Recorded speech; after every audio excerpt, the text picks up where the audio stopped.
እሬትን እንዴት ነው መጠቀም ያለብን? አንደኛ፣ ለቆዳ እንክብካቤ የእሬት ጄል የፀሐይ ቃጠሎን፣ ብጉርን፣ ኤክዚማንና ደረቅ ቆዳን የሚያረጋጋ ተፈጥሯዊ የእርጥበት ማቆያ ወይም ሞይስቸራይዘር ነው። ሁለተኛ፣ ለፀጉር እንክብካቤ የፀጉር እድገትን ያፋጥናል፣ ፎሮፎርን ይቀንሳል፣ እንዲሁም የራስ ቅል ቆዳን ጤና ይጠብቃል።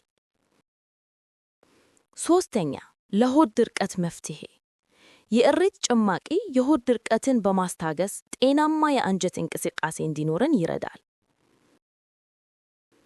አራተኛ፣ ቁስልን ለመፈወስ ጄሉ የመከላከያ ሽፋን በመፍጠር ትናንሽ ቁስሎችንና ቃጠሎችን በፍጥነት እንዲድኑ ወይም የመፈወስ ሂደታቸውን ያፋጥናል።